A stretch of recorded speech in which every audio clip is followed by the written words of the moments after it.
Hello, and welcome. Welcome to what is it? Yeah, thank you very much as usual. The weather is so hot sometimes I even forget where I am. But this is Home TV, and you are welcome to this another episode, another week, another weekend, another Saturday. I told you that this program can come on either on Saturdays or on Sundays. So today we are doing it on Saturday, and you must all gather yourself, get your tea, coffee, some cold drink, anything, relax in your comfy chair or even anywhere you are. Anywhere you can get a television, internet to view this program, just nice and steady. When it's time for us to ask you to give us a call, we will let you know.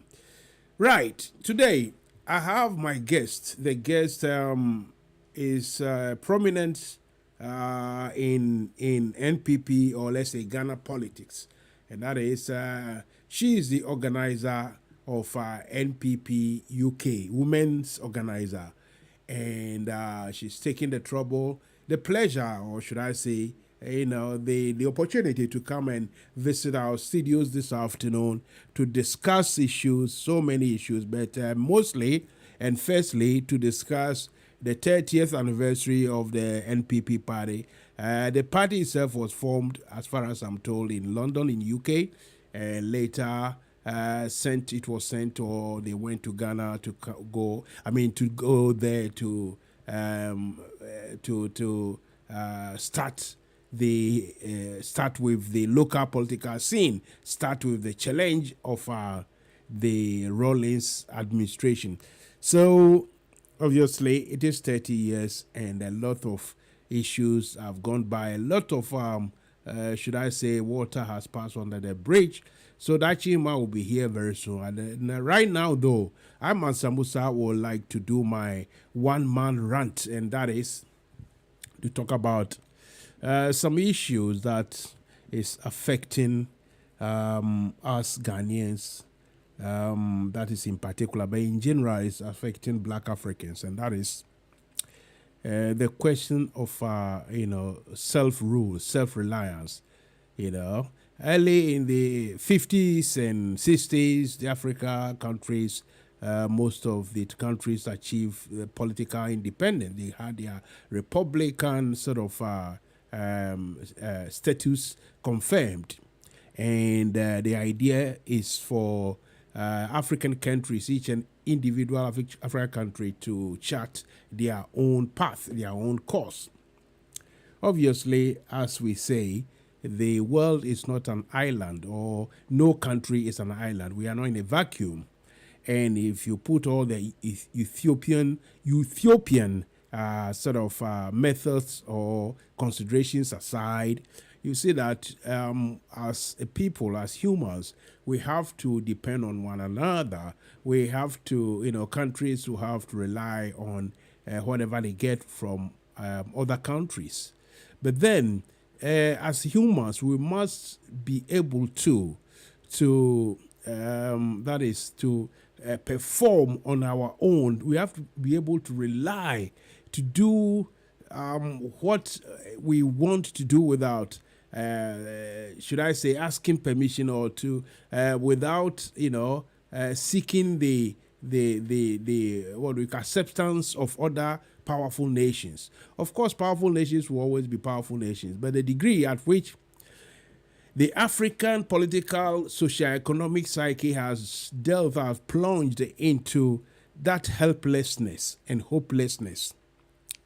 In fact, the forefathers of African emancipation, by now, by almost all of them, the last one was Kaunda, who died recently. But, those people, wherever they are, if they can hear us, if they can see us, Africans, they must be very, very angry with themselves. They must be very annoying indeed, because it looks as if everything that our the emancipators, the African leaders thought of or decided or wanted for Africans, completely we're going the opposite. So much so that now it is actually, how do I say this? It is the norm It is the norm. We don't hide it anymore that we have to rely on others to survive.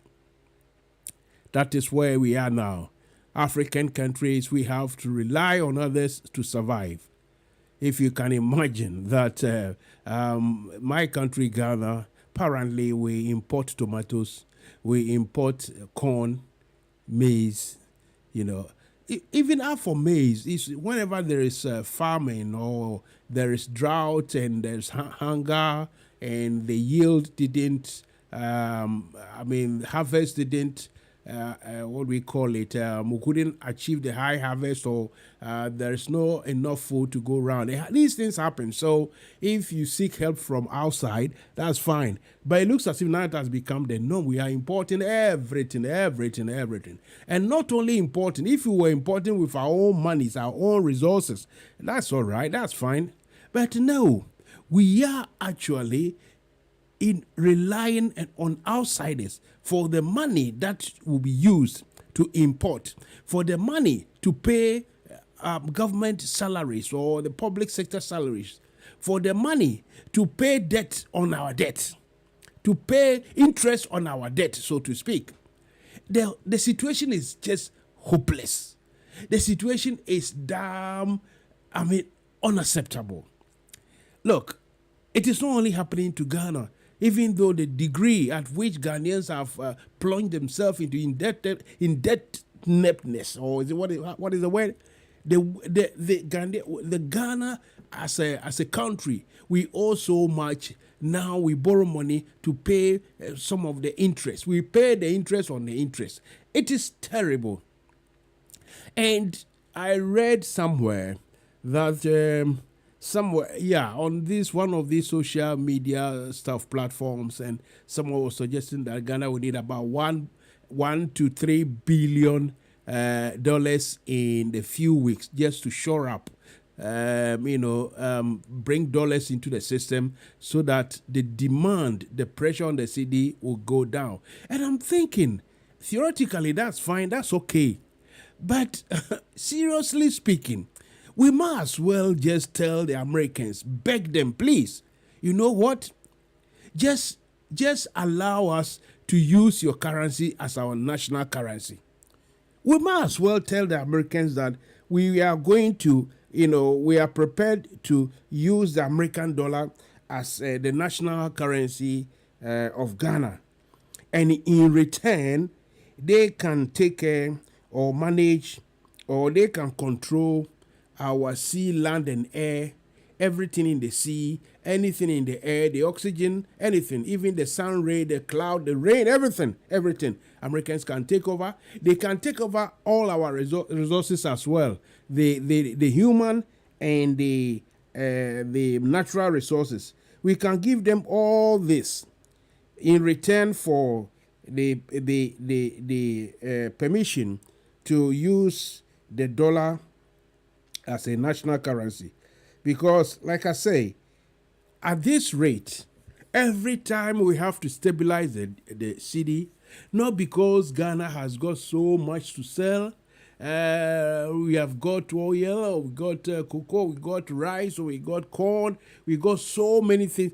Not that because we are able to sell to get money, but rather we go and borrow. And we are depending on the dollar so much. That's what I'm saying. At this rate, we might as well go and tell the Americans to come and take over the country, and it's everything that is in the country, including the human resources. Because after all, as we speak today in Ghana, every teenager from 13, 14, 15 up to 20, every youth in Africa, in Ghana, see their salvation not in their homeland Ghana, but somewhere in Europe and America. So obviously, it's a shame that the Osagefo once said that the black man is capable of solving his own affairs. Is capable of doing his own stuff. Osagefo said this long time ago, and there was that belief, there was that acceptance. We trusted that we as blacks could do what we're supposed to do to at least enhance our status of living of life. But like I said, we failed completely. The situation is just miserable. It's just, I mean, imagine that now the plan is to make sure we get more dollars. Then the dollar will come and maybe stabilize the cedi for some few weeks. Then it will turn again. The same thing will happen. People looking for dollars because, you see,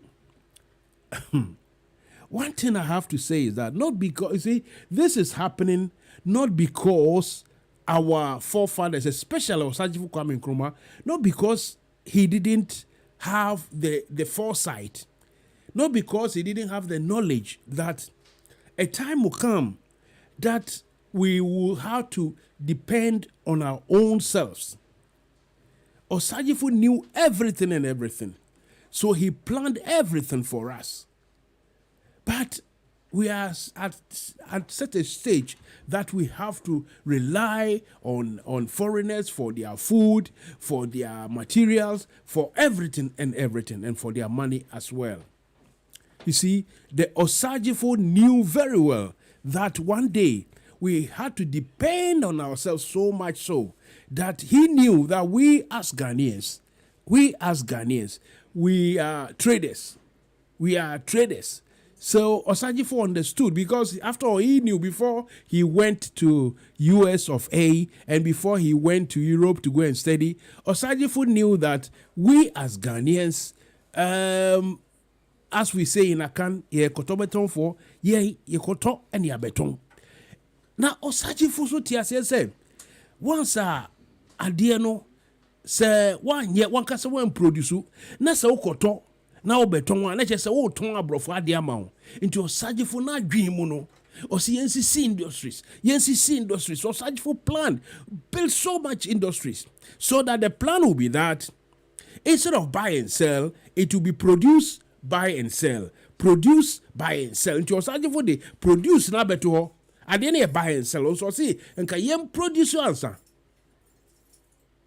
ene ye jai bibia egum ama bibia e basa ena che se obia ton ade la ye ton so ni nyina so firi amano de ni nyina ade la ye ton ni nyina ye something that we had to what do you call it, import. And so if you have to import everything, what do you think is going to happen? It means in the end, we are going to need lots of foreign currency in order to import such things. So, and rather me share clip be, man before you mutina mampon, suetium, and now sika, adia na sisa, adesa na sa, and said it's true. But what do you expect? And be Nkrumah si Dumas, akoso motel stars, and in Sensembebre, Niamabebre. Ya saying in half and 20 in our Crafty Holland. Now, what grant money for Holland? No, brother, who sit in Obeji. Anyway, this is my own personal rant.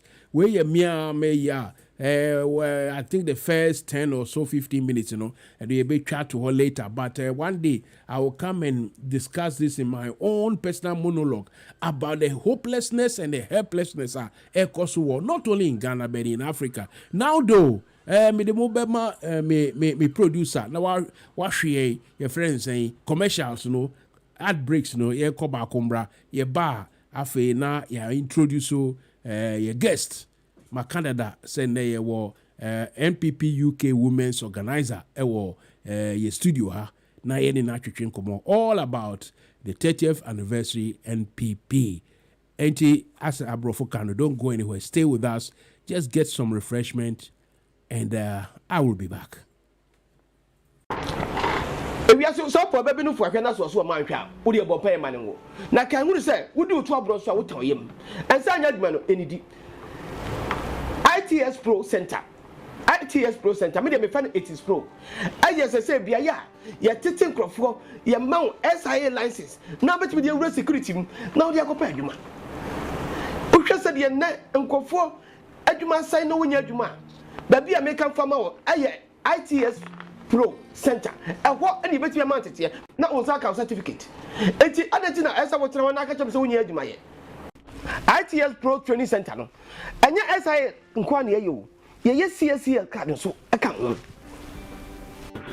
CSCS card nso no just 1 day training pep na wo wie nso a unsa bɛsa ka ho health and safety certificate nso ɛnti wote wayɛ dɛ ɛnti hwɛ nkurɔfoɔ agyina hɔ yi ɔma wie mu training a ɔmo akɔkɔhyɛ adwuma se wɔ site ɛnti me nuanom ghanafoɔ mote hɔ yɛ dɛn ɛnɛ yɛ wɔte me nkan bɔmmɔden na frɛ yɛn ɛwɔ saa numbers wei so 079 04 68 6944 079 04 68 6944 bɔmmɔden na frɛ yɛn ne yɛ ITS Pro Training Center address enti yɛmfa ho sɛ wɔyɛ ɔbaa wobɛso bɛtumi awura construction na security mu enti wode frɛ yɛn na yɛka wo kasa yɛsa te wo kasa nso training center wei na sa hwɛ training center wei tu wia wo sa bɛka certificate na wode akɔ yi adwuma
So welcome back to Home TV here in the East End of London. Well, this afternoon I've already told you that I've got a very, very capable lady, a woman of, how do I say it, massive substance. And she happens to be the women organizer for the NPP UK branch. Obviously, I don't know how they manage to get these women organizers. Almost all the women organizers, if you see them, ubejane. Enti no we me kasa ubejane no nchire so who they be just yes, come on.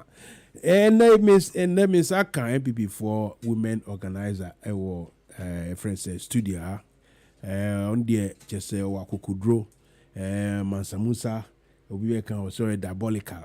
And then they diabolic.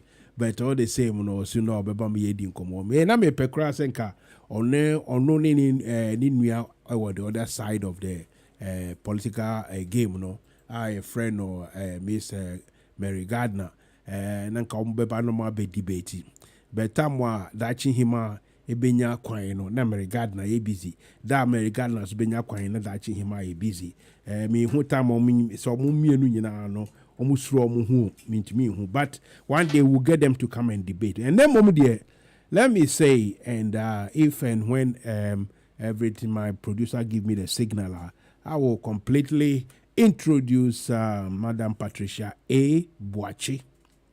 A no stand for a cha. I don't know until I'm in album, but I didn't know me the pie cha. Patricia A. Boachi, aka and I say Elias Dachi Hima. Oye NPP for Omi Women's Organizer ewo UK ha and oti MANSA benkumso ewo studio hey enti mamile aye kan wan kremu akwaba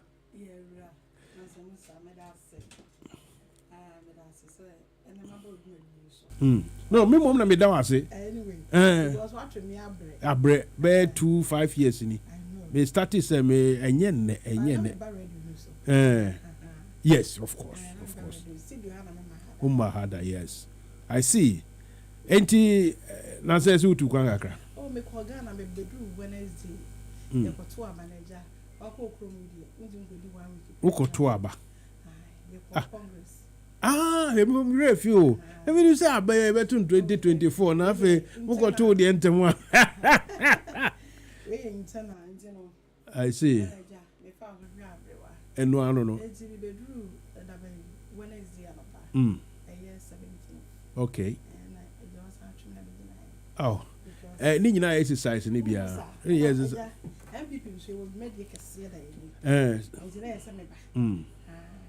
Excellency.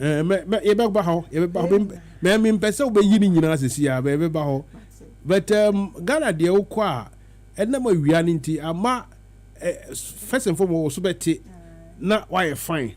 But the team say Ghana no. We say I didn't know Nkua. I remember why day. Me kwano isro. Hey, oh, baby. You see that's the point. Misro because nipa bebre koba. Come on, why fresh? Bebre su koba ti aso. Oh, they be na mpako de bia na. Oh, when yen fa ground 20. Who say hwe mami ya danfo yi. My lawyer yi. Oh. My lawyer yi. Jabba. No, you read that.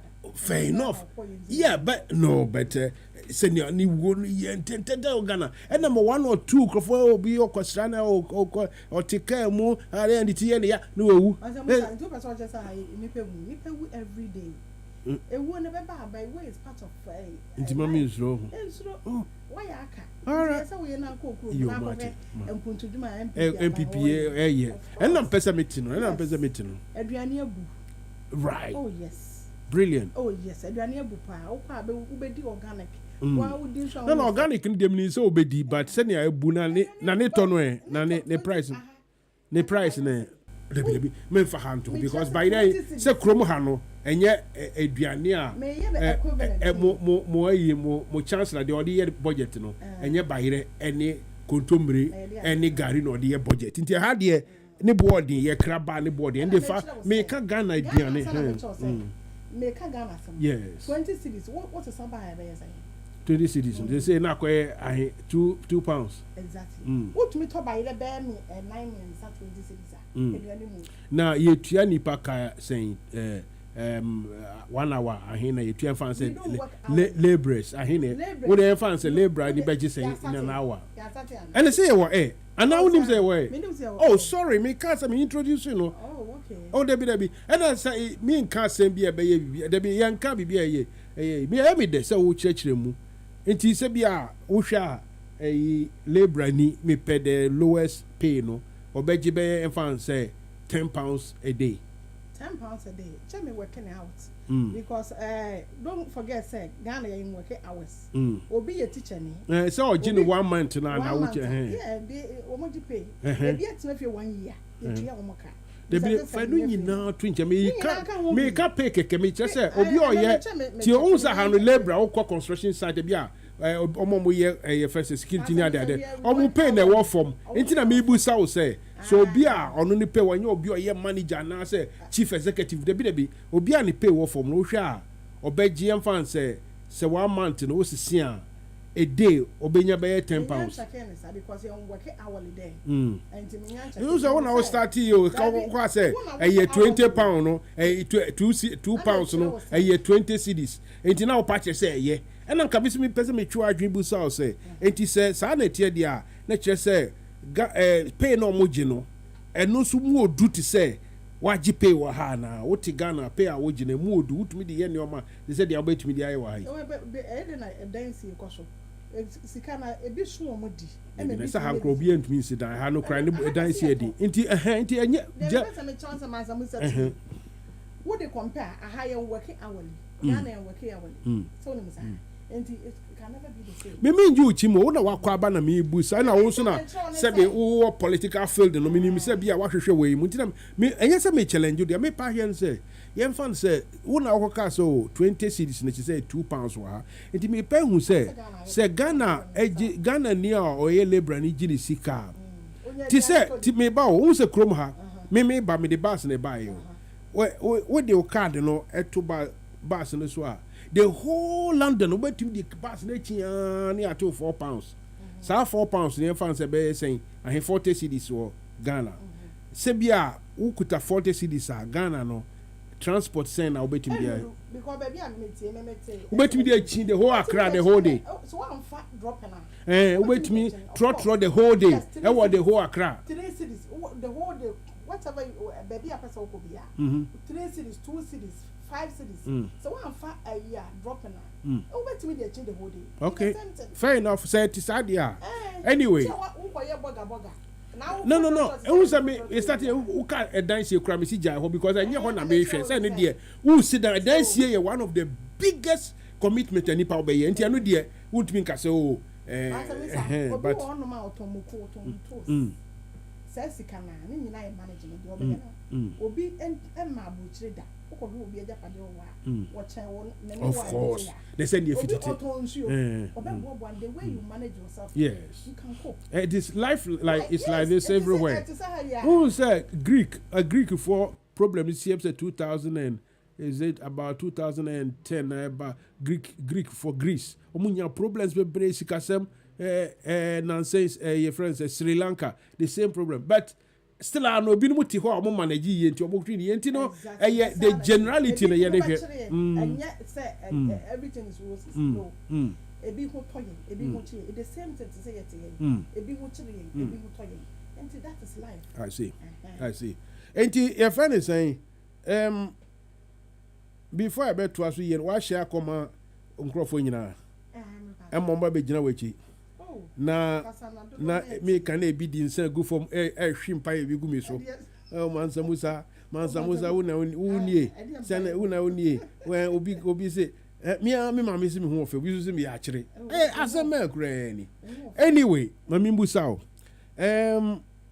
MPP 18 wo krom ha me hwa na jemo di be 4-5 years ana oh sir me secondary school 1992 State. Oh. Oh, so be a way this I'm feeling. Oh. Hey, this amount for you know who you power. Everyone, because me do back to what that be as 30 20 80 be. I'm back paying for 24 years. Oh really? Enti wonim na hye se nyina. Oh yeah, na me ni ha. Na me nka ho bi. Na woni ha na wonka ho bi. Na was but we are women's organizer enti I will expect say obeboy etoni kakra. Chekire mu se na unim se na mu start here. MPP mra e ba so mbete na. E yempanyfo bi a wo director. E ye junior Jesus. Oma nkofo bi emema da na ma ebetina control omo ba eza papa jeji o sore ba ye no o say o pese hiafo na esikafo nyina epe and it can never be possible because the Bible no cry the esikafo na we hiafo ade okaza okaza oh yes there be o say o pese ba hihema obia ho beto ne kakra onka so omunye pe okay thank you me mama ante so okaza da say I want everybody to be equal mante sada or person you want to bring the gap between the rich and the poor which ekrom hakra mu ye de bia omuka na ewi ase na de na oye wo ba ye wo bi akwaji sika e wo bank kra we me yanka that is where it's coming from until I mean certain freedom the genesis of the MPP na say no enko for papa jeje e pam mema gu nwurem ebi jeje bank be say I was say no edi kwan say okwaje bank be say wo toilet mienu a wo ye corrupt obubo obi tuo ekunkum wo mo ema esikafo mpanyimfo ebi mu te say MANSA ne ade mu dwane betena na masekura abas so ni mama sana no ono so ba eza ono so nyina dwane betena ha no ena abas ndem alaja abas onye MPP so wakabebi alaja abas minim pam ena minim ensem so ade ne ba e betanye ne ho na beka o ba na me kura me wada no ka no I see enti mpanyimfo yi ba eza ha no ena mo hu say na de ntin na eyese eba ne sa ena yemfa ye ho adwene MPP ashase ewura MANSA onyame fa ne currency and Mrs. Atta we are so lucky we are so blessed MPP UK we no can say what you say nyame ya aduma Mrs. Atta oye nana sompa hene kotoku ma hene tradition to me and anti no what say me stress and be ya obe connect na wabesra mansa musa so because me pe why hene mu oba wodi mema konwa ni achim kotoku sana me pe hene asesa ye politics for me and Pan African me pe ya santua no mu sa emma kesia Africa ho mu didi Beni oba mi refinidi di mai only the famba be 1000 no mu gunechi ose mu bo mbeku ye nyina nti sa nipa no manage omo nti me hia ne pass we hia ne pa but wo hene ne mu oba wodi mema konya ntumi ntumi na se preko pesa sure wo den sa ekosere yese woni mama mara ye nsa amane nti kire wo den sa kosere ne na wadaro ma pesa o mama da abakwasa sa pepe na wo so eja Brunibeka you put in a nice a good word you never know to aso enti sa oba kokodu fui omo sha ase na oda memenum eye Mrs. Atta Mrs. Brahma MANSA ene mpemfu akukudama omo keka ho ena omo tena ase ebo opo say de bi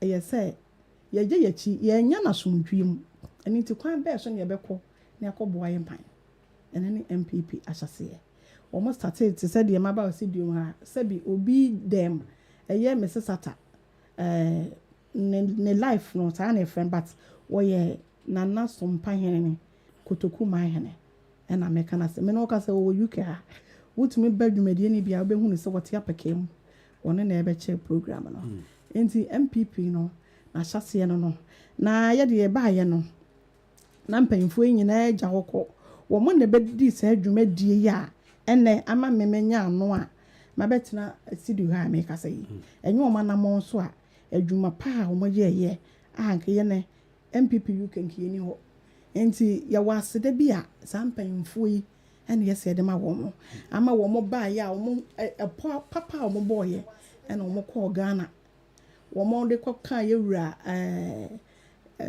nyame amfa na currency adubu ahe ono so ko ya say 1992 obetumi ame age power yentumi 96 eno so yentumi the year 2000 yewura wopanyine kofo ebeje ma ye ma Ghana ye de wodi free hippick obe kroma ye nyina manzamuzam satana wa ha queen maami so hu bankwese etoma no because hu say amemu papa ba wo mo ka ewum wo mo de emera eye adwuma ene MPP enti enne so ba ya me ba ya dwumadi aye bedie no eye 28 kwasiada ebe ni na awotwe His Excellency Ewura Ekufu Ado Bema Ado Preman ono ene nana sompa hene kotoku achim kotoku ma hene ebetina dwamani mpanyimfo kukudam ministers for and former chairman Ewura Atakuru free chairman Atakuru free and Ewura Matthew Cheme committee chairman no ye former secretary ono so baby and your former secretary MP for Mampong mi refini di kakra meka empanyimfo kukudam obi eba aba before me rebe fi no mama mbusa sa kukudam awo kan hwan na pa na se wa be hu se MUSA onye sibo chi obi wi obodi ne beba be kire se omra na ye ntutu na no kakra hwan na ebenya no MUSA minti na am promise se ubenya e na ubenya bi na mo mo be ebenya bi edu ho no ma contact communication director Mr. Bimpe okay obema obi na mo din ko because kukudam na amba ha edu ada holiday na mo ha enti na edu ho no ma ana so obi edu medi na se a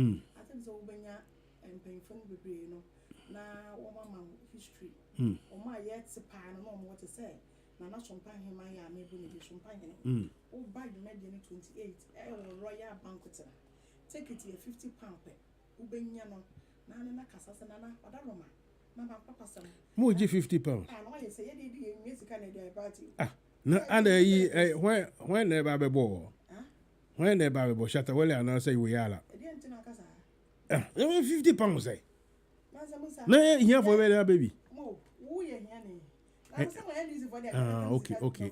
okay nti fan say obi kan protocol enya sa protocol na home TV for protocol ye mejina ne yensem say na ba so ba besa on sa say mane nsa na ye ntwa bi ye nya bi nhwe na sam de na ye pe me pe na se pa na me ke me man ka me boa when let me tell you something apart from anything no I don't know also be chimeko something but apart from everything no ade ba ko me pe ona na do ho pa de bia me kai when de enye say tangu chika na say me ye keke ade ba ko me pe ye say osra coconut oil meti o baby but say you need ye pa woni mo ko no kra me ka chere wo ko Holland is it Holland and Barrett and Barrett and Holland and Barrett coconut oil embi bi na me twem ho na omo ye sa say promotion bi na kitwe bi na odi ma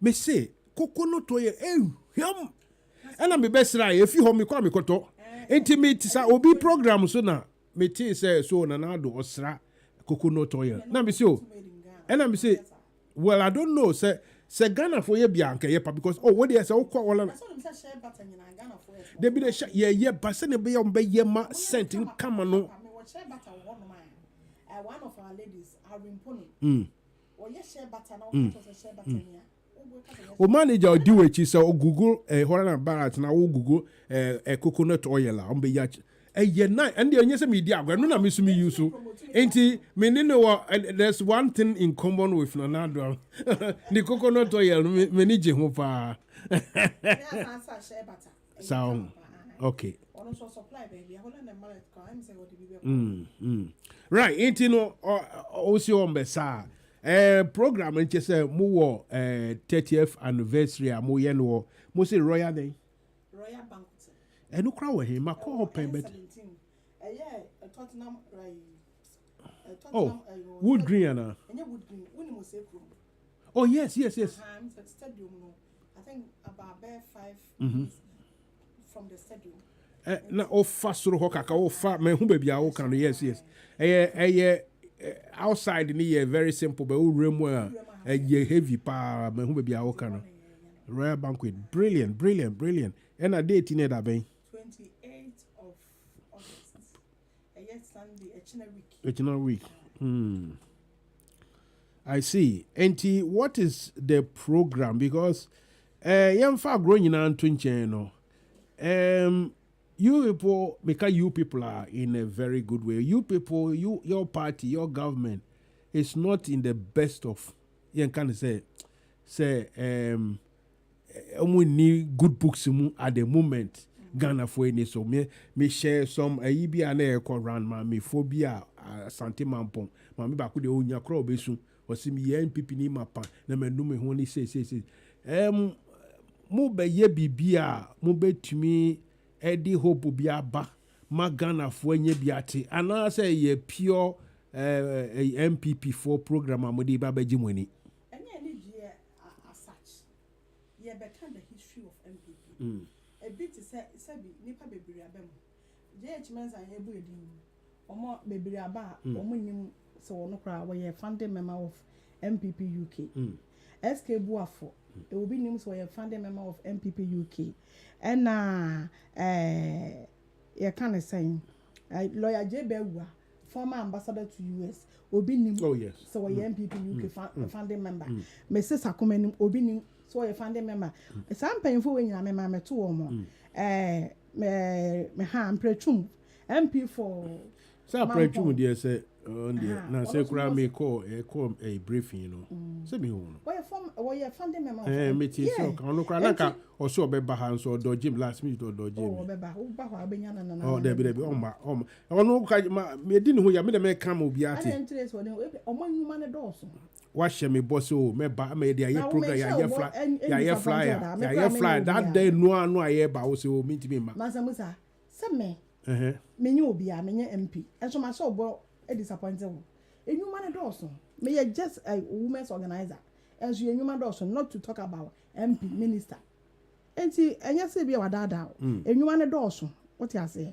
enti sampen fo ma bebo mo dinya me beto former attack free Makensa pani kwekun kansan then Mr. Kinsley Dumata empen fo ma bebo mo nya obi won ma former chairman attack free the now CEO of pension obi animo no hwadwuma waye hwe improvement for their pension even the cocoa the farmers kura pension ama won so what you say all this you know all sympathizers of Ghanaians omo wa ha nipa emma MPP omo ye sympathizers of MPP omo do so say ye card bear member sure send the party there say no is a party there omo ni card no na enti no say me say no mo ana mo de frame so mini card and so obi a mo ana obi mo ana che say mo ana abro mo so che say mo ho pre mo a che say mo to che bi dia hye me and by force and so no me party me won here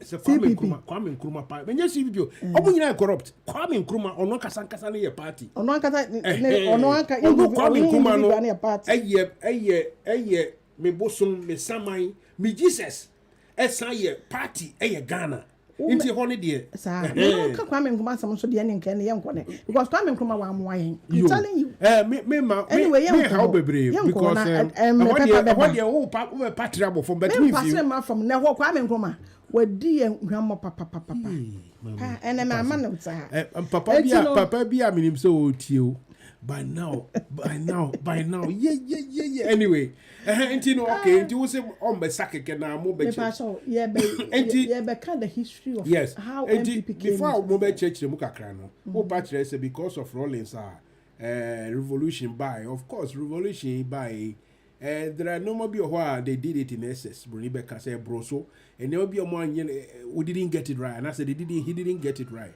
but a happy inti no and no more sebe omo dwane ba ha no omo bed share no mo tea party minim say anya kura no half or maybe about 80% of those people be omo innocent 20% na aka no edi boniye for bi so adwane ba minimum 1 or 2 people bi a obi a me ne ono we group no bi okọ jinkrofo sika dia apedwa bubo tuo ni ade ene o ye lock no dwane ye me share na 90 me ba o me share exactly anya ejeje yo me share na 95 wona ade gwenti oba ha no odwane di nti obobo na so papa na tio papa jeje na woni misem crofo di etu a ye de ama ona nsa bi di nsem money o pa che se e friend na do na ka so munko di sansa money no no tie sanetie nsem money in what sense we die obi black and white ade a wo so obi wo so wo ehiafo na do so wo beboa ama ehia na kofom because say wo no na oni dan wo tu alupremu plane na ade ko see with them wo di yokogali and into wo be different rights eye wo ya enye obi so na sabi sana me hu no wonim say revolution bi abesi we asi bebia no eye sansem ya obi didije obi and the revolution ba and I was say Ghana pen revolution see minimum say but JJ then was so bad. Oh, I was yes. Yeah, sure. Oh yes. Let's be truthful to ourselves. What kind of history of wicked people in Africa? Oh, JJ is number 1. Maybe that man I hate him with passion. Fair enough. Now okay. I say MPP we pamper him even till his death. Nanka Bonnie no Bonnie no didn't go for. Echire na mo se mudia. Oh, one say politics party. No. Echire na mo down for. My mentor is Excellency President Kofo. Also by year reconciliation. Yeah. And then a man a bid a chair. So you need na ehun sheda here. Na here. Because no person or no 4% car or betty say we aka say why say and why say so sa nipa kunu na obi ani wo timi bed car say o kum nipa 100 wo hala minimi bi omo woni ade obi antu ameka enti eno de wo de em fan say me pa kire say enu ti na omo de ba ba me ka kire say me ankasa me group ana me ni omo castle no ye ni obi o homo ko di nsem mo ne onu Rollins ni ko joji kata omo pe na achi no akoto nsa wom e na odwane ye onu ba no obedi edro me ba onu oba obedi edro and I don't know the any chance. Oh, Rollins is permit community Chroma so there those days. When you buy on Bejo. And to me patches or more just penny for now can make us so many about 80 to maybe 90% they were actually innocent. Thank you. And we bet some few percentage you know at the bonnier for Musu in Johnny. Sana me patches. But you don't know you're running. Fair enough. Majority side. And he said, yes, on Komobaha and Kayan Tipad in Capati no better or Ghana. Yes, sir. Yeah, from better or Ghana. Says Sankrofoni in our Ghana. And I say almost one way and you're 10 or 100 or some Ghana. Ghana and Tinia found wagon and say, you're better than your GM Ghana. And you can say one party. One moon a beg GM. And pay you for Ghana for your machine. When you a GM, Musa Ghana no, who say you Obiadio. Because Nipa no or G Ghana my and and namely Subaya or different fray in Nitina my yen to me kunu. Or Saji for Musimum Penasem, the tatis or you so ye. I who say, no Kojina in Fum or footballer, or Kojina footballer, and him now are lacing in boot. Eh, when I know the bodyguard and the cook now offering off. MANSA MUSA or Saja for a then or it was not they. Ne minister for finance no ya wunani osaji fo penchichemu eno sa upbringing no na ye aba ye different esne nkrofo atwa ye hwahia enti emfa sa credit no ma no se ye no osaji fo nya sa adwen no se matemi hofo no a enka Ghana body say si was one party state osaji no person one party state one party state no fa traba no de ye who is talking about traba here oh matemi hofo no mo na matemi hofo ye no oh we ni nyina no mo still no mo ka traba no na nsem ahia na e ka hwe MANSA wonim say je friend say JB dankwa wonim say JB kura we wini da ono ne krofo no mo mpe no JB kura we wini MP want me and wini when just say competition bi on nkruma here no we wini ba ko no nkruma no fi hen fa na ba obi say jamekwa na wuza me ho hey na say don't do that and na men ne ho chire nto ko say na fa ma ono wo ideas no I don't want to hen obi say jamekwa na wuza me ho ono ha na chichire ya what kind nkruma history nkruma history maka na say na ka chire wo say university no wan ka say or university abaye ni huyo si be kwako boa me nkrofo it is fine obi what is a wo person oje nkrofo na me buy me say hey menye ni sao yeah lawyers yeah ne ni mu ma no sa veranda for me inform hu mo a me who say no you don't want the people nkruma the people of the or you're the man of the people. Mansa Musa Debi. I don't know for Penasa Musa. Maybe Sa will say, "Oh, buy no." Say, see our friend, I will produce a Wahana. Mansa Musa, me Musa deal will say, I'm say a talk of Tonga, a babuapa. But Musa, young quiet away, survey, near where the market now, a bona year ton or Hannah, say a quabenyabo. Now the war buy a wood maker. Unko ye survey being say, I deal with a ton, I been your prophet, and I say, in your prophet. We didn't make an walk or turn out what they call. Is that how we do it? Yes. Now then, I so yeah, I didn't know. Now, what is it? I'm saying, come on, the name and Kruma no was Cassie. But you are the one in top box on the buy, no was Cassie. JB Duncan, no, the man can say. When I JB Duncan, yes, I want to more boss. Near my brother, into Sukuru in my ye pet a year, your freedom. And to boss, ye giddy. Ye cacra then and Quebec and Goma violence. Ye giddy, they can't say the ashum, you and a castle. Yen and Cacanca cry. Say I be a name or more, you bet my yama. And come say there be yen now. Now, what did Cuckoo or Jessica, but for this Calamaya? A dear do it's a kid did giant. A Juan was sent on much with the year. And you know, didn't want to Egypt, whatever while the fact on the animal be bringing the crop. One first could be uncle. And Kuman and sit now where Egypt was here. Fatty, I see that way. Let's can a man or no, you baby. I'm not for and Groom say a party, and yet when your politics of okay, and yet we producer and commercial before I call commercial break, and only me and Nobako say, oh, cancer, who didn't throw, and I'm also say, and it's what they say, who mama, so you are. And the lady is telling lies. And I'm not telling lies. I'm telling the truth. Vivian, and this is someone you don't want to prove. Forced to say, well done, MPP women organized into one. And this is for one panel correct. Young commercial breaking, bra. Ah, okay.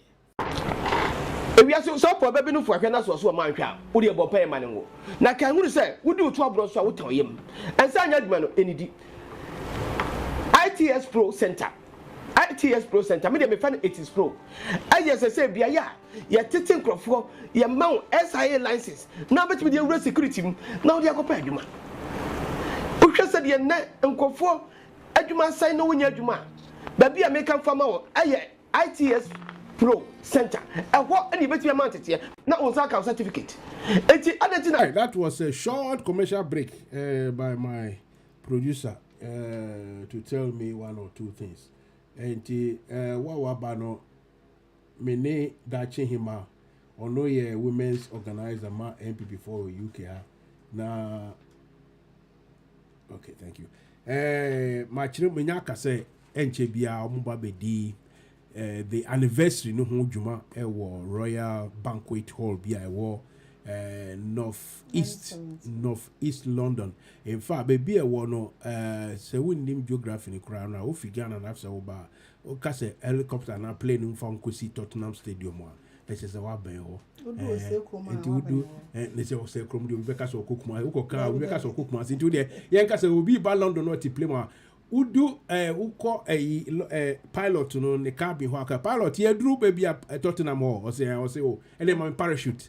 Now we if you play no see when you see Tottenham Sports Stadium almost stadium a honey area no honor sa banquet in the beba ho na and they afraid that him and come here no so far they are quite a bit of banter between Nkrumahism and the CPP and UP tradition, but that's not exactly why we are here today.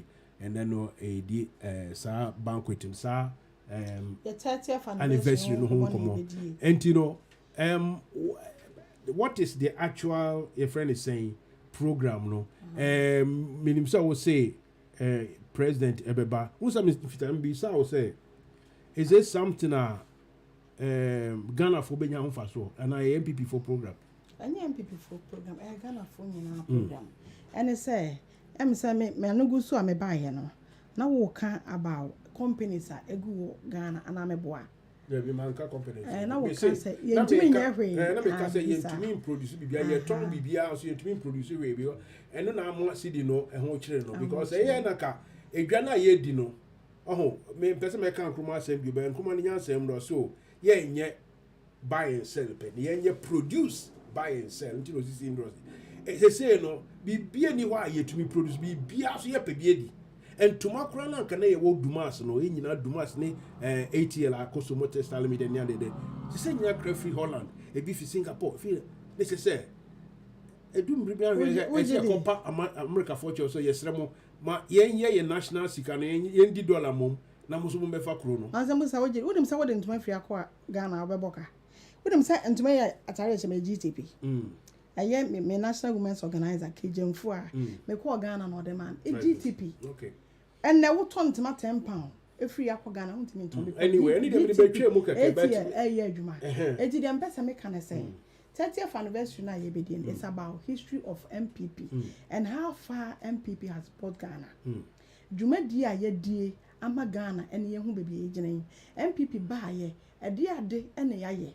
30 years now we are not in power enti wo ba ye be church on for speakers bebre e be kasa ye ba ye na Akufo Addo amemu ba ye de na wa ye kofo dodo na ehunu ene nipa bebre ibu on ma ye nim de ba social media no ene ye nim but wo call trade ministry many year trader Alan Chamaten wo ye adwuma pa wo call agrica akoto wo ye adwuma pa wo call year ene Ghana wo gina hono mo me call Ghana wi ete se wote ya wo de wo call ba bia wo de atoma so digitization ye adwuma ba wo me ya enti ene no Ghana asesa address system ye wura Akufo Addo Roma obi a wo address system ye ba ye yato aso ye adwuma enti Ghana no de ye pese ye ma Ghana fo hu se MPP ba ye no ye hye Ghana na be den ye tumi capture Ghana fo nyina ye hia database no ene ye no ene Ghana card wo ya e connect BBA enti de kan se Ghana fo mo ba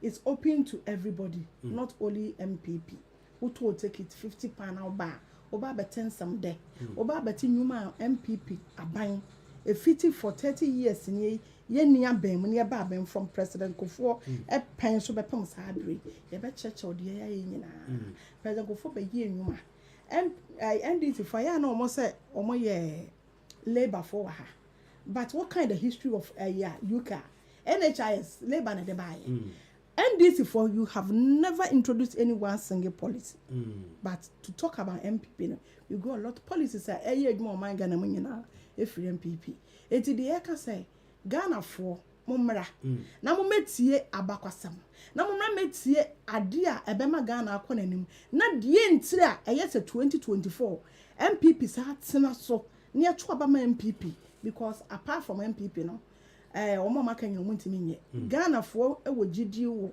MPP for mu say omo betimi aye no matter the situation Obeka chere say yekwa IMF yes the world crisis and so na na NDC for na omo keka ho no ebi te say wo no munyini but yenye banana seat yenyina global world yeka ho it is a crisis is baby ya Ghana we are not exceptional yenyina yeka ho enti monti asiesa say IMF na yakono enye ye emredu say enkasa abre kenipa desum because abandi buy and this aban ni any pandemic ni any the world crisis Ebola kakra bi na buy a few country about 2 or 3 countries and so ye da dum so be 5 years say yetumi tua teacher for ka yetumi tua workers for ka ye na dum so na say yetua enipa ka workers for ka na say oman na ekoso de a ye mfa credit ma MPP ene na Akufo Addo aban fi say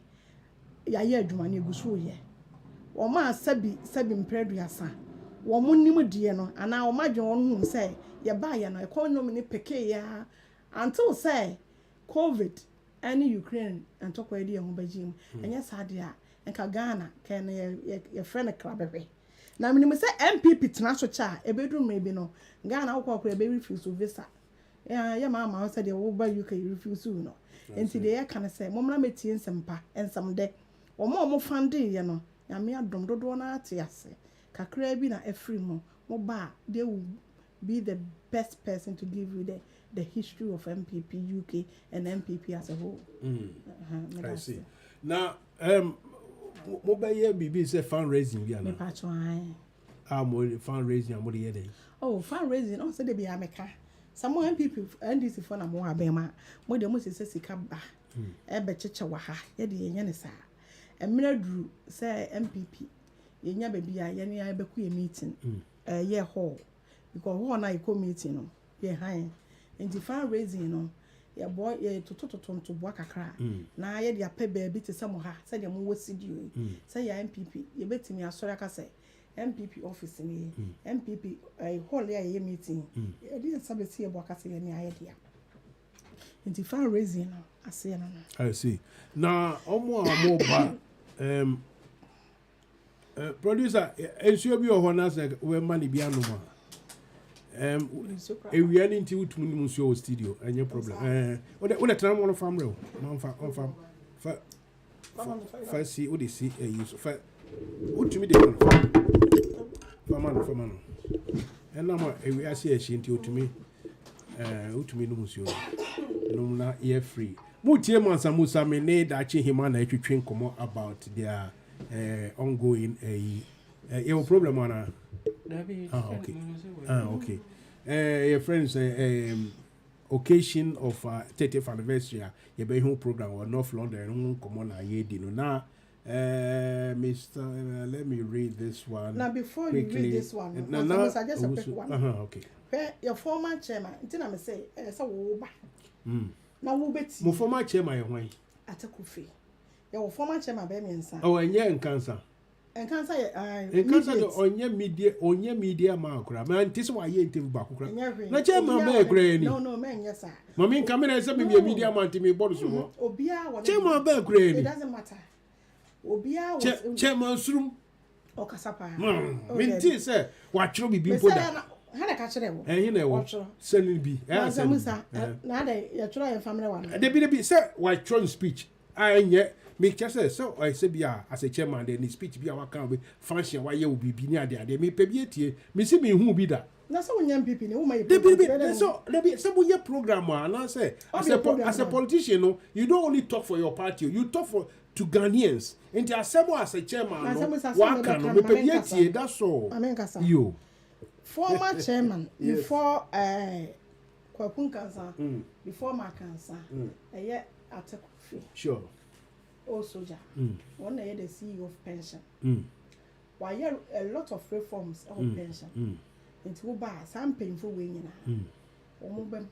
the detail of about you can say a pension so what I say and then akuafo nyina enya just omo kuta portfolio Ghana nyina mo ba no obia be kan adwuma wa yes that's good I see a Ghana for na adekro nti a I see a tena so beyond 2024 and beyond so what I say and painful nyina be kan anema kakra adwuma de na ne kufa do hye o masa reforms on my year and so what I say enti no mo mra na opese wo to obi dia Kwapun Kansa na wo kana ono so be kasa then now box side the mama because meaning so you kasa pa our friend saying the mama okay Kinsley on your kasa kama pa the man box side the man ni your former chairman Makransa and da no okay into wo pe bibi details a wo be hu sasa ono so ye adwuma papa okay into wo say obi ka obi a Makransa na onye social person ono so won ko radio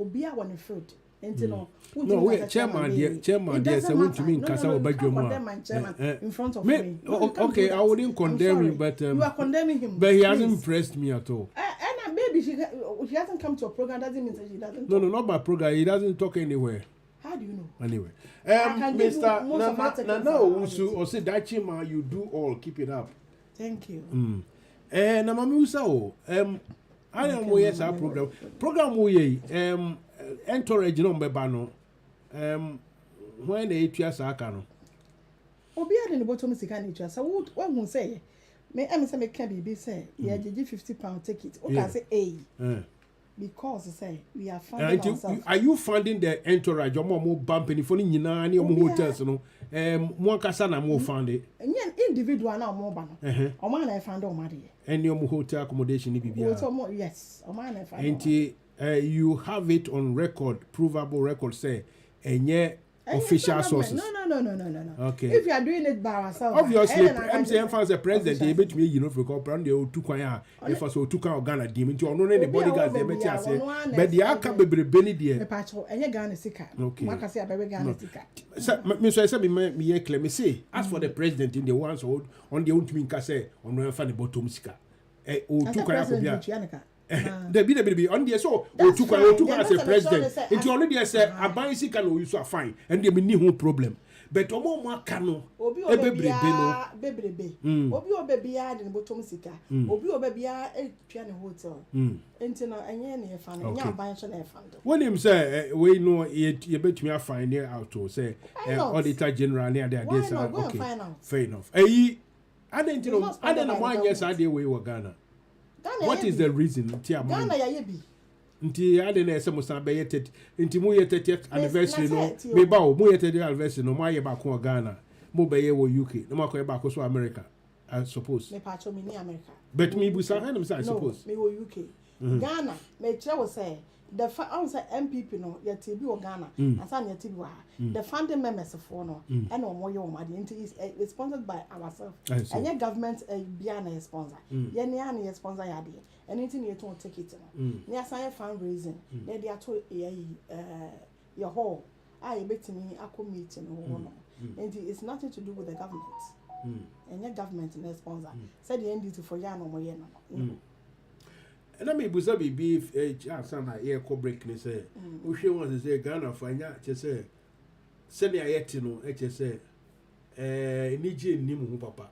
How are you going to said the air course economy? What's our baby as is why, till me bow, would you mutan, a buy beer was no economy near Bass, I won't eat it also. Ain't in a Magana for Bufuka Academy, and the question they say, dear Namobe, must say, dear Assembena, new a shebe na be a mobe can't to Magana for beer. Anyway, let's see. Maybe they. Mazamusa, o Ghana da baby. Me say, me. So o be. Into patches a gun and yellow cresse. Me free Ghana na eba. O patches a Ghana for any GMP. Yes. O mo ni GMP for o mo nyan so ni me say. Do o mo ka say a man my den. Ah o mo ka say MB for say nya. Most of them are NDC for. Most of them are NDC for. Say be NDC for na be kura to nka say. But ABCD we say most of them just say quite a few no ebe MPP for quite a few by MPP for so most limit as enti the akano kakra say eluka the akano kura su akra mpo a efa so mo so MPP for e say mami a original man po dwemu ya na ne bu afu de na dey nim de mutimi ye wona mutimi ko pam NDC for ne tim ko pam atare Nelson Yoga was a move. She said, I know. What the very pan of the Carajo said. So we are saying, can be my one, and just a support Tomo. I'm a boy. 2016, every year, 2016, 2015. One to me, Canada. So when you my dear, so when you my dear, I'm a young Crofoya, and this is for a walk as a mere. When you A plus, so you A plus. Oh, A plus, then you will not say a baby boom. Sata me ye radio, and then you signature to you. Ayo. A dear me dear almost did that said that the Omokan in a man, did a dear me dear almono. Into the young makers a buying wow, Sisono. Who wants some maker, and yet they will trim. So who, but Mono Maya who said, hey, my Pamatana shemi. Mimpo. As you see me, I judge your bodyguard, you know. And I'm a boy. And I'm a judge bodyguard. A good track, you know. Necessary, my genographer. A year cramuso, young Penamamoya. Or be a young Vidiciano. One by year enough, and you know, still answer was more penasem. Anyway, that's what you said to man. Young Cosso. Your friend is saying, ain't he definitely another back? Alan went to be back. Yeah, you invite no. I'm not 100% sure. But maybe Obeba. Uncle Bow, Obeba. Yeah, you invite no, maybe Obeba. Only me. I didn't tell me Busa me pair. Moi, me pair be home. And people who fascinates me. Until me Busa, and yes, Bonnie Bia. And yes, me Busa, I'm paying for MPP. I always say we have a man. More men. Oh yes, we have it. Still, I'm okay. Of course, we have it. You can't compare MPP and NDC. It's far different. Are you? And the American say kuku down phoning in an invite one. But I mean, Tinanka say Obeba na home. Now, President dear, I can tell you 100% to say another woman. Then paying for maka all the invites no. Yeah, the amount of it's up to the individual say a mere woman or beba. Meaning I say invite and change our beba because me need confirmation. Yeah, my president there. No confirmation say or beba. Your friend is saying once I heard the politics next year come party mu. Time do ya say munya be a flag bearer oba. Oh. And I say the assistant be bearer oba. What do you say? And they said you believe in democracy. Emre Duru, we are Bema, we are about me me some party, me some individual. May I would love so somebody like you become flag bearer. There are a lot of women there. If they are ready to, it's you that I know, and I think you are formidable enough. So no, are you sure? No, I'm not there yet. And you know, listen. Oh, I don't know who my MUSA. Oh, there are a lot of people there. I'm not ready for that. I can tell you on authority. Me authority say. You are more articulate. Esne, Obi say how I come sin. You joking? Of course, that's why. Are you lady? That's how I see. No. You are much more articulate. Say what do say your capacity, no. Associate how I come sin. Why are you saying that? How come sin is very, very much articulate. You are still even much more articulate than Obi say Esla. Hey, why? Don't say that. And who's wrong? No, me sure because I've been with them. So I don't know catch them. So thank you, MANSA MUSA. Because maybe feel wow, MANSA MUSA. Meaning they all can, but Esla, he's more articulate than me. Oh, you sure? Of course. No, I don't see it like that. Me access. Our mouth program so then I work as so Esla. Oba odimbetu form. Odobeto form. Jesus Christ. I tell you, odobeto form. You see, I like that one because with him. Almost MANSA MUSA yan kwani ade no. Me dey be say, catch you almost say. It's better say nyet am bia na say wo ko your friend saying a comfort zone. Because me no ba. Question no. Tio. 1 second. Question no me dey mebusa 1 second. Mama wakasa Louisa oh nyame funny crazy. Hwe mebusa me question. Wo na esa wo answer. Enye by force say me chichire wo. Enti aden na omu fu say omu person me ni pe hwe me producer and other people. Almost 90% are admire omo dey no MPP for. But they allow me to come and do the work. And then just said they are scared of you or anything. I love to know that. No, they're not really scared of you. They don't have time. If they have time, how many times are you want to soon? You never cramp to feel where you be women's organizing. Men can't to because me see who capacity no.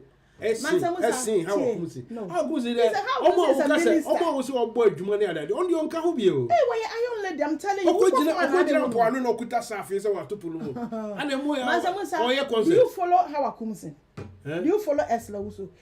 A man on you kuku da man kasa. My program soon take yeah, the piece be man no be bopis wo. You say that. You are good enough. No. You can do a better job. When we come to politics, me say you that woman can do a better job than how I come see. Why are you saying that? That's why I see it. But I don't see that way. Anyway, enti eyi beba ale wo mo invite ale mo yi ba umia. Kuku dam ben bi okra na me mbo ni din a bia e se bi so baba. Menim say Kufuor dey say they were brown to me 2 point. But governor ben Ashanti governor. Wuntimi ono so ba. Ono so kan mo men no. What are you talking about? NDC 42 no Kumasi. Refer to them, not me. Yes, you are right. Please, because yes, host. I'm sorry. So yes, I know. Then you put me in the corner. Say me defend it. Me defend this. So now come on, say. Mr. Matthias, now the way you host. Thank you. And you know, or yeah, Juma. Obey minimum says you know. I would the end train 2024 but the sana you Kumasi for something reason ko fa won to me. I mean, mo kuku damo na won to me the be chema. Obi dey do won to me abro nya no money ade ade. You know say ntwa ye papa na. And I mean I just say I'm talking rubbish. Do you think? I think so. Yeah. Okay. Right. Auntie Muji MANSA MUSA, the only person who can tell me I'm talking rubbish is the lady sitting on my left hand side. Who else can say that? Anyway, so person will fry one yes. Tam kakraka no. 07956 266 Z936. Obi catch him this man but I don't know. And the second one is 079 960 314 868.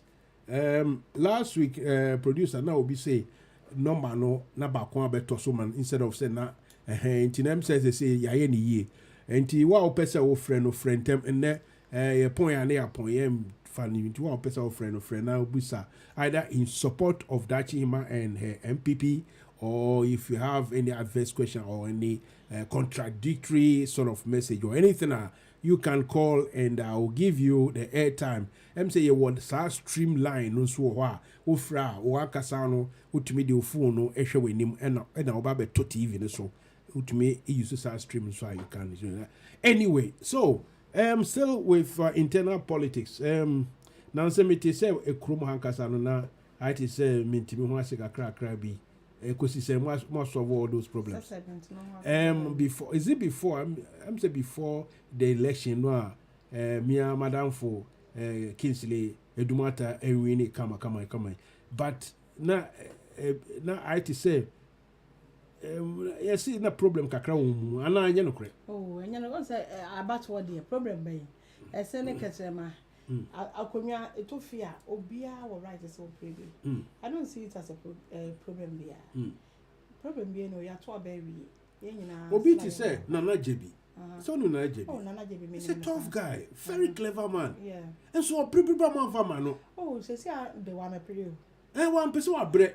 Because on no say sa Nana Jebi wo ho na e de bia post ama ontumi. Nana Jebi is what to promote one to Ghana. Let me hear example again. The main country will say we believe in democracy. Believe in ontumi. We believe in democracy. Abani do one man a form. O person o best stand there. Me koi I was a deputy women's organizer. Yanga so we deputy women's organizer nti won go abesenko. Obi ofi say o person me ekojina. No. You the two of you all you won with merit. That one day I have to say. No, I'm just you yourself and Kingsley Dumata, you won on merit. Why do I won on merit? I mean, I'm saying that you won on merit. Say, you deserve to win. I just say the chair one. I say, it's on merit. Yeah. It's the same thing. Say, we believe in democracy. Yeah, to about we a party back. What you do, you qualify. You have the right to pick your form and feelings. It's up to the delegate to vote for you or not. And he said, about one. Nana Jebi wo baby ma e bi e beto ama no ono e bi e decide say afede bi a ma bre me ntimi nye pi ma wo so ho we what I say say me ba party match over 15 years me feel say me ntimi nye adwuma na ade a me ntimi nye na me pese maje fi say e time consuming wo beja wo ma ho wo be kwa sata me mesusa ntimi no emiri bi mo ye say me ma me kan say me de me mesusa me ye me feel sa bre no me wadaje ye frɛ wa no pa wo beba ye frɛ wa wi a wo beba ye frɛ wa nwumira wo beba enno what is all hini enno we say I'm ready for it now when you're ready am say Nana Jebi fi say bia sabre wonti me ye ti na wa ama no nti na nkyerɛ say yakotam position ama wo bi. You can't compare Nana Jebi in London to No, man can say, the American say, Tama and cancer winning, and so I don't say Nana Jebi. Me to me feel so contest. And I don't mamma down. Me feel say Nana Jebi. I didn't know. No, me feel say, tell me say, in cancer time, in cancer winning, me na me feel say Nana Jebi na say winning. How do you know? Because me feel so I better say. No, you can't say that. A dependent Juma over here. You can't say that.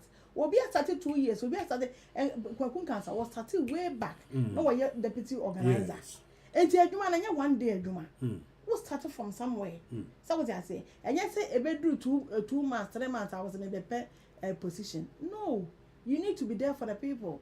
And to a position at once an hour no more. Now 2 to the time and 3 months to the time. Waba Kwakun Cancer pani former chairman. Where you Juma pa?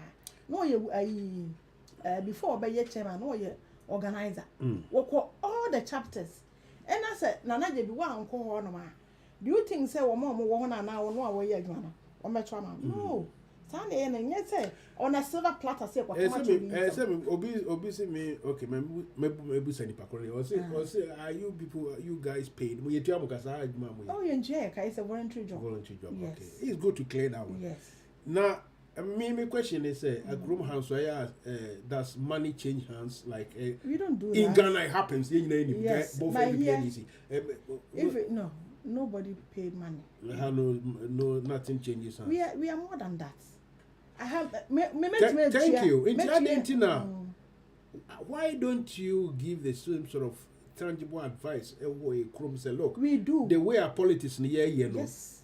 To buy somebody's conscience, but, listen, and more or mining. I don't know. One who do them. NDC for the status. Find this for some more. We say, a Ghana politics. And then we say, the okay evidence also. We are far above this sort of things, which is very good.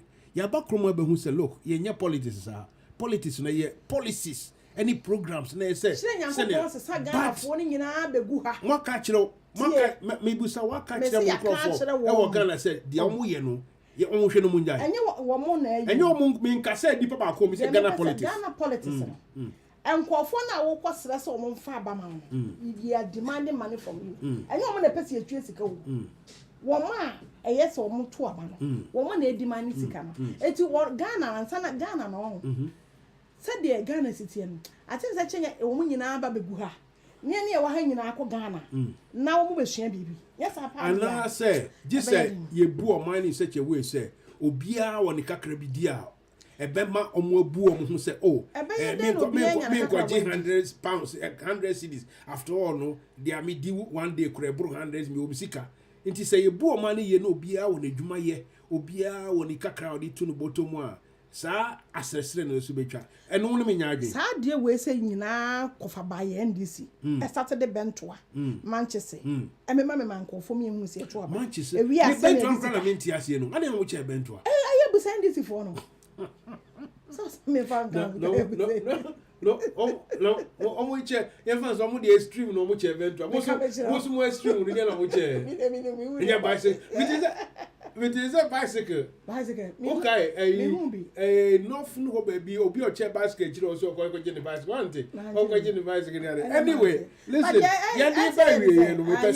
the person will wrap up, mommy. It's all about your program, no?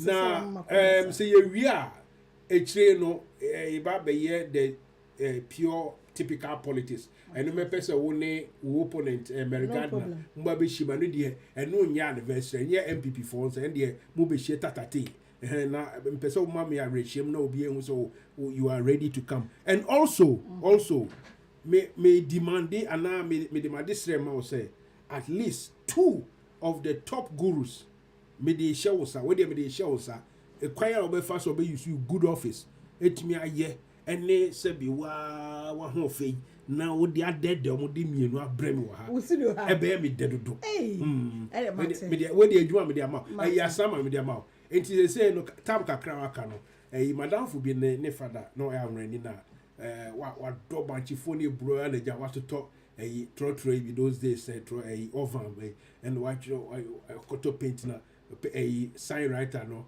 wa tro infin ele mouse chire na enyo nam chro na akwa no oye paint kakraka paint kakra de waka ne de se wo fa nya fia fa chiro mami say no smoky e wo front home mami because not what is nam fa chiro mami say no smoky inti e de me yam de ye inti tam kakra de waka ne de wo dia medase MANSA MUSA medase ni akonya de amame enne maba osidio ha de me beka nyina na say MPP UK 30th anniversary. Yes, Ghana for. Anyone more do MPP. So we metie MPP abakwasam. Empanyumfo akuku dam. Wo de MPP UK baye na. Dodo na nyame adom omote ase. Wo mo ba be ka abakwasam akire na yewura Ghana mampanyini akufu adodankwa. Wono so badwuma de yase na Ghana wa kire yen baby ya free ene baby ya yekro enti Ghana fo ya to nsa afrem wo Royal Banqueting Tottenham Stadium akwan wakora take it in a £50 pe wo beboa yen na MPP yenya ho ye san ye fundraising ti wo ba no aboa ho na wonim bibi asem e da kra na say MPP chairman for Abako the founding members of MPP UK yaye brochure ye turn £10 ti wo ba wo MPP mpanyimfo hye ase ehemfa na almost start year meeting e ba na say na MPP ba ye wo be hu sa history ni nyina wo book no £10 pe wo ba no aboa ho no aba bitobi na asembisa ekuku da mo ba ya to yansa afre ye wura lunch maten ye wura kuto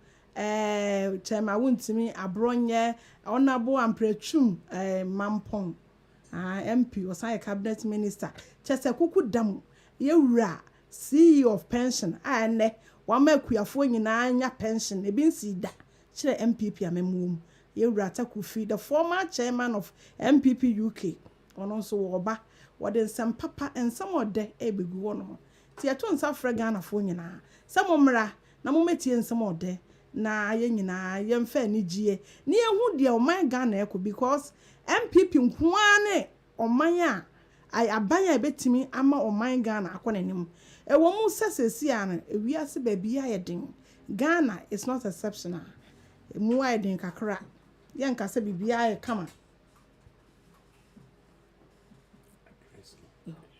emu aye den kakra ene nti de ye kan se momra na momra metie ensem papa yewura ekufu adodankwa wode bremo na location wo pa eye N17 8ER London N17 8ER Royal Banqueting Hall we Tottenham baby e bobo no agoprama ne so ana obusa se hefa na ose krom ewa wofru ose krom ede ko no ababe 5 minutes away nti ato nsa frɛ wo bia take it nso wo pɛ bia wo frɛ me a won sa bɛka bi ana obusa mansa musa e wa hanom a obɛkyerɛ wo baby a yeton ticket ne bi ti ato nsa is open to everyone obia timi baby na ma betie MPP abakwasama na adekro nti a ɛyɛ 2024 MPP san ato aso no yɛtwe nsa frɛ madam ase.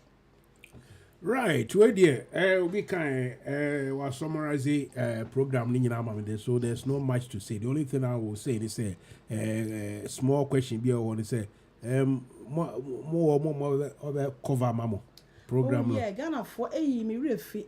Because say you see what until you try and suffer mo tun betima be cover and they say be cover there say fancy e ba be cover e fancy yeah side e be fire car say so and see £50 and say e ba be cover say protocol bi o sa no because yes you be cover e na yes you ni baby yes you be to apeti say be ya because me in particular the me ni be je say I will come as a journalist to come in or to come as a media person to come and cover. But some may producer and cameras ne banya the idea.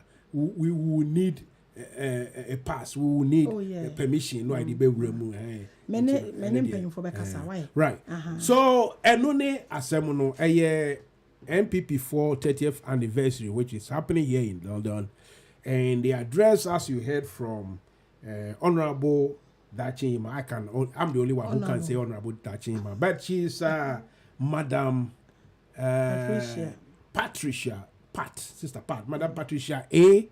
Boachi, also known as Dachima. She has elaborated, she has explained everything, how to get there, what to do, and what to expect. So, but then, if you have any question to that, you can still refer to Home TV, MANSA MUSA, and I can forward, all your questions to them again. The address once again, and the date is 28th of August, which will be a Sunday.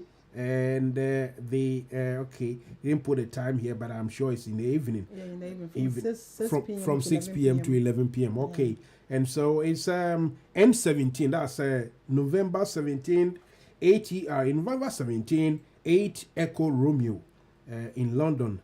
If you take this postcode down, you'll get to the address quick and fast. Today, that's the way we're going to end it. That will be the end of the show for today. Hopefully, next week or anytime next week, because these officials who are coming, maybe they will have time before Saturday. Anytime I will speak with my producer. If somebody says Alan Chamati about me, or anybody says, okay, I will go and face that MANSA MUSA Tuesday afternoon, Wednesday night, whatever. Then we will make time for it. So please watch the space, and hopefully we'll get one of the top NPP personalities who will be in town. We'll get them here to ask one or two questions. Thank you very much for watching. Thanks for your time. Until we meet again another time, have all the best from MANSA MUSA. Bye.